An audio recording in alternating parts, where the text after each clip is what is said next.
अस्सलामुअलैकुम दोस्तों, आप देख रहे हैं रहमत अंसारी यूट्यूब चैनल। आज की कुछ खास इंटरनेशनल खबरें हैं जिसे हम आपके साथ शेयर करेंगे।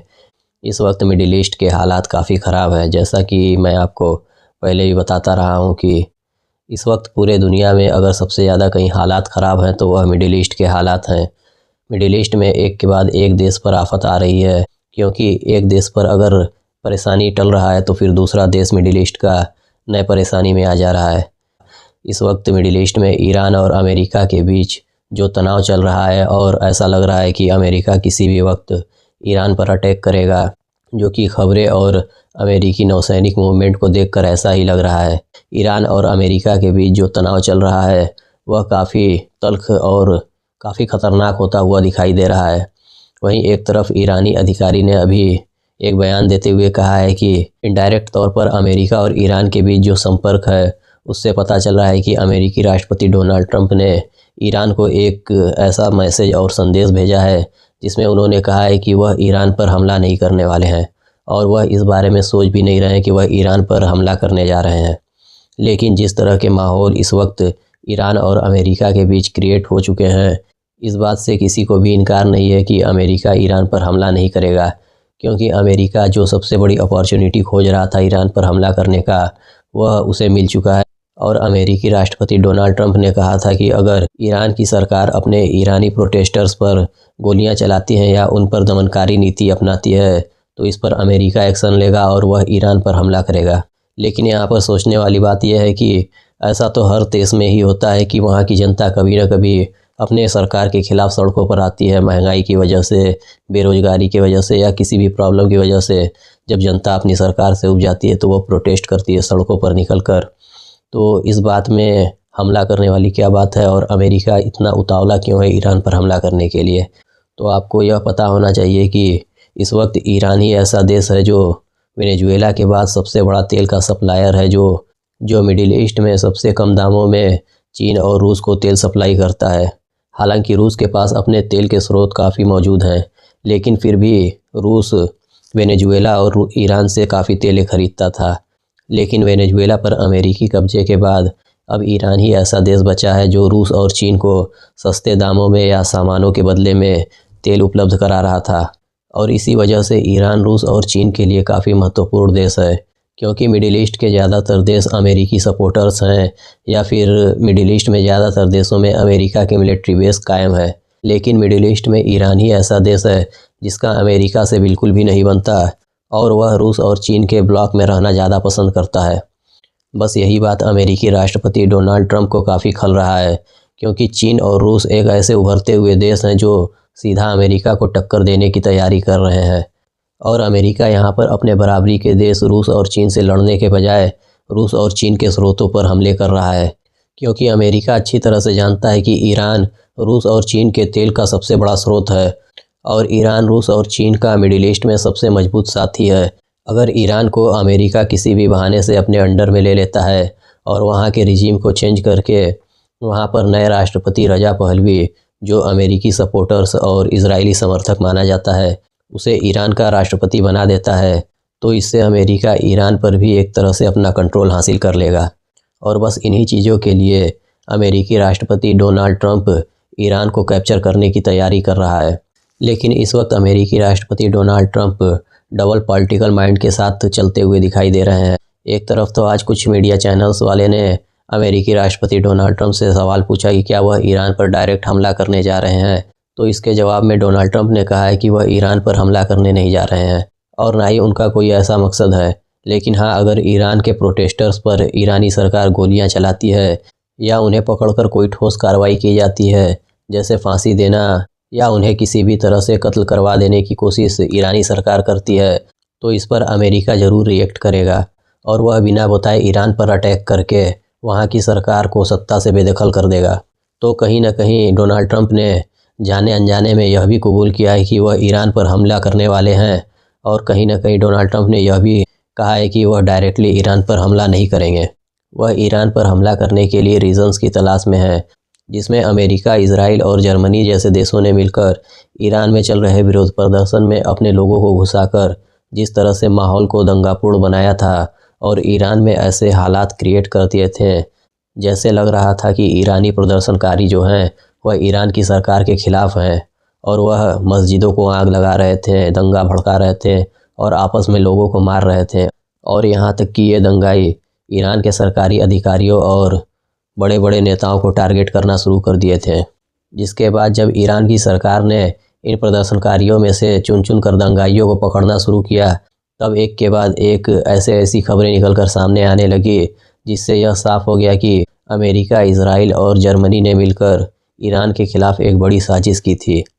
जिसमें यूरोपीय संगठन का एक ही देश का नाम सबसे ज़्यादा आ रहा है, वह है जर्मनी। और अमेरिका, इजराइल तो हमेशा से ईरान के खिलाफ रहे हैं, लेकिन यह जो केस ईरान के खिलाफ सामने आ रहा है इसमें जर्मनी का भी बहुत बड़ा हाथ है। और इस बात का खुलासा ईरान की सरकार ने खुद किया है। ईरान की सैन्य यूनिट ने जब इन प्रदर्शनकारियों में से दंगाइयों को ढूंढ कर निकाला और उनसे सख्ती से पूछताछ करने पर यह बातें पता चली है कि वह सभी इजराइल, अमेरिका और जर्मनी के संपर्क में थे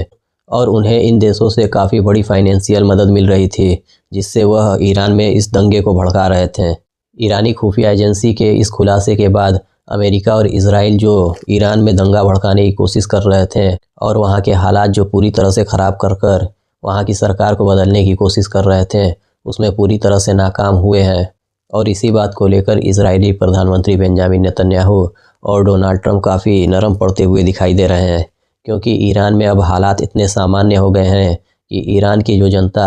सड़कों पर निकलकर ईरान के खिलाफ प्रदर्शन कर रही थी, अब वही ईरान की जनता सड़कों पर निकलकर इजराइल और अमेरिकी प्रधानमंत्री के पोस्टर्स और पुतले फूंक रहे हैं और इजराइल और अमेरिका के खिलाफ नारे लगा रहे हैं, जिससे अमेरिकी राष्ट्रपति डोनाल्ड ट्रंप का लहजा कहीं ना कहीं अब नरम पड़ता हुआ दिखाई दे रहा है। जिसमें वह कह रहे थे कि अगर प्रोटेस्टर्स पर ईरान की सरकार गोलियां चलाती है तो वह ईरान पर हमला कर देंगे। लेकिन अब खुद अमेरिकी राष्ट्रपति डोनाल्ड ट्रंप यह देख रहे हैं कि ईरान के जो प्रोटेस्टर्स हैं, जो ईरान की सरकार के खिलाफ प्रदर्शन कर रहे थे, वह अब अमेरिकी राष्ट्रपति डोनाल्ड ट्रंप का पुतला खुद फूंक रहे हैं। इससे अब डोनाल्ड ट्रंप के पास कहने के लिए कुछ बचा ही नहीं है। भले ही अमेरिकी राष्ट्रपति डोनाल्ड ट्रंप ईरान पर हमले को लेकर मीडिया में दो तरह की बातें कर रहे हैं, और वह यह भी कह रहे हैं कि ईरान पर हमला हो भी सकता है अमेरिका की तरफ से, और यह भी एक्सेप्ट कर रहे हैं कि अमेरिका ईरान पर कोई हमला नहीं करेगा। लेकिन कहीं ना कहीं ईरान के खिलाफ जो अमेरिकी सैन्य मूवमेंट देखा जा रहा है, उससे दुनिया इस बात से इनकार नहीं कर सकती कि अमेरिका अंदर ही अंदर ईरान पर बड़ी हमले की तैयारी कर रहा है। क्योंकि अमेरिकी राष्ट्रपति डोनाल्ड ट्रंप ने अभी कल ही एक एडवाइजरी जारी करके अपने मिडिल ईस्ट में सभी अमेरिकी सैन्य बेस से अमेरिकी सैनिकों को बाहर निकलने के लिए कहा है और उन्हें जल्द से जल्द अमेरिका वापस आने के लिए कहा है। इन सब चीज़ों को देखकर यह अंदाज़ा लगाया जा सकता है कि अमेरिका भले ही मुंह से कुछ और कह रहा है, लेकिन कहीं ना कहीं वह ईरान के खिलाफ बड़े मिलिट्री ड्रिल की तैयारी कर रहा है। वहीं अमेरिकी और दुनिया के सबसे बड़े aircraft carrier USS Abraham Lincoln, जो अमेरिका के सबसे बड़े एयरक्राफ्ट कैरियरों में से एक है, जिसकी तैनाती अमेरिका ने साउथ चाइना सी में चाइना पर नज़र रखने के लिए किया था, आज उस एयरक्राफ्ट कैरियर में भी मूवमेंट देखने को मिला है। और बताया जा रहा है कि कहीं ना कहीं अमेरिकी सेना को यह आदेश मिला है कि अमेरिकी aircraft carrier USS Abraham Lincoln की मूवमेंट यह कोई आम बात नहीं है, क्योंकि अमेरिका ने साउथ चाइना सी में इसे चाइना पर नज़र रखने के लिए तैनात किया था। लेकिन अब अमेरिकी सेना को यह आदेश मिला है कि वह इस एयरक्राफ्ट कैरियर को लेकर मिडिल ईस्ट में तुरंत पहुंचे, और अब इस एयरक्राफ्ट में काफ़ी तेज़ी से मूवमेंट देखे जा रहे हैं, जिसे साउथ चाइना सी की तरफ से मोड़कर मिडिल ईस्ट के तरफ ले जाया जा रहा है। आपको बता दें कि यह aircraft carrier USS Abraham Lincoln एक परमाणु ईंधन से चलने वाला एयरक्राफ्ट कैरियर है, जिसकी लंबाई लगभग 350 मीटर है और इसकी चौड़ाई लगभग 80 मीटर है। इस पर एक साथ 70 से 80 फाइटर जेट आ सकते हैं, और यह ज़मीन, हवा और समुद्र में हमले करने के लिए काफ़ी ताकतवर माना जाता है। इसे दुनिया के सबसे बड़े और ताकतवर एयरक्राफ्ट कैरियर के तौर पर भी देखा जाता है, जो किसी भी वक्त किसी भी सिचुएशन में बड़े हमले करने के लिए तैनात किए जाते हैं। इस बात से ही इस एयरक्राफ्ट कैरियर की ताकत का हम अंदाज़ा लगा सकते हैं कि इसे सिर्फ चीन पर नज़र रखने के लिए अमेरिका ने इसे साउथ चाइना सी में तैनात किया था, लेकिन अब यह एयरक्राफ्ट मिडिल ईस्ट की तरफ ईरान को घेरने के लिए बढ़ रहा है। अमेरिका के इस एयरक्राफ्ट कैरियर के साथ साथ जब भी यह एयरक्राफ्ट कैरियर समुद्र में कहीं जाता है तो इसके साथ 2-3 डिस्ट्रॉयर, 2-3 फ्रिगेट्स और 2-3 सबमरीन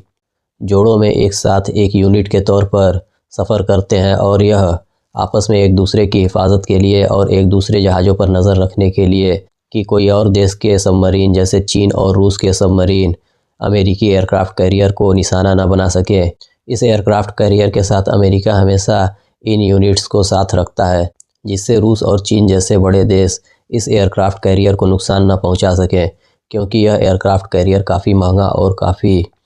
खर्चीला होता है। इसीलिए इसके साथ सबमरीन्स और डिस्ट्रॉयर फ्रिगेट्स वगैरह भी इसके यूनिट में साथ साथ चलते रहते हैं।